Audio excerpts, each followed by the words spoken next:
I've already trimmed it 5 times. So right here. Actually, here, look, you can start here. So these are our San Genoveses, and they are so vigorous. They came from Virginia, and it's rocky soil.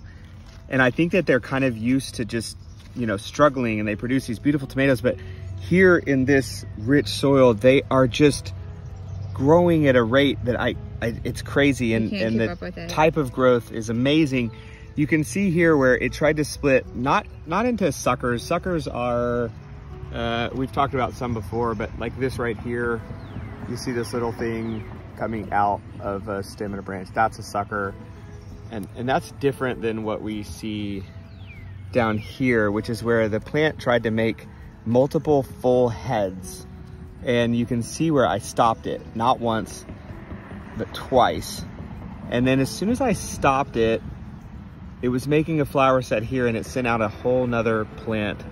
And this is basically, you can see tomato flower sets. And then this, what used to be a flower set, turned into a whole nother tomato plant offshoot. And there's more flower sets out here on this branch. And then if you follow and see right here, that's another sucker right there.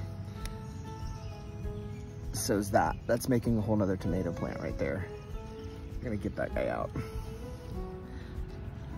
I've never seen tomatoes grow like this.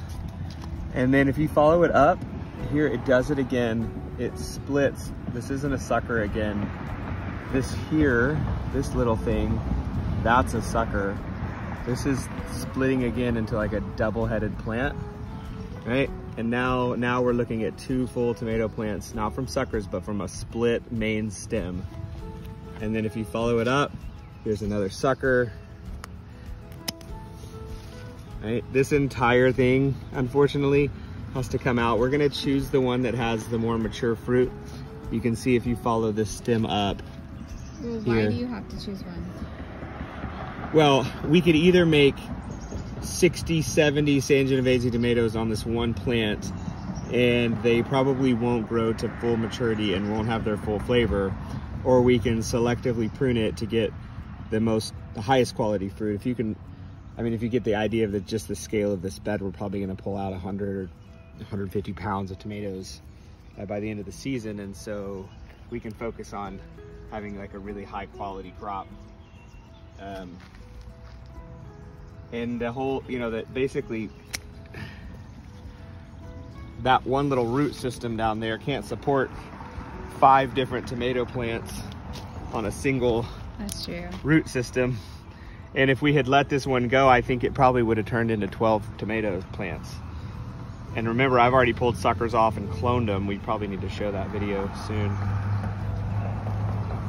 Or maybe we'll do it before. And now I'm gonna wrap this around the central stem. So we wrap our tomatoes around like he's doing the base.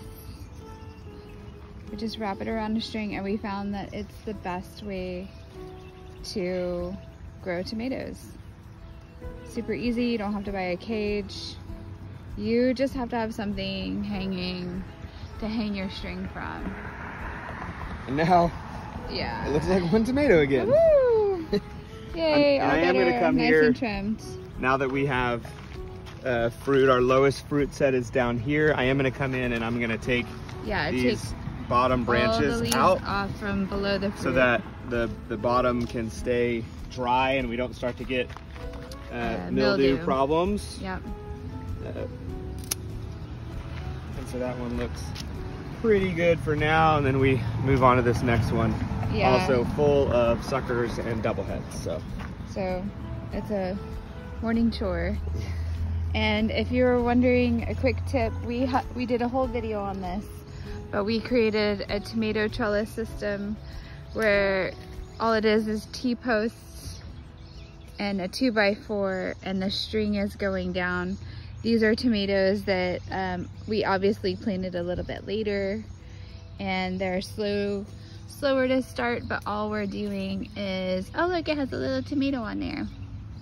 What is this variety? Brad's Atomic. So we're just going through every few days and wrapping the base, the center stem around the string, and it just provides a lot of support.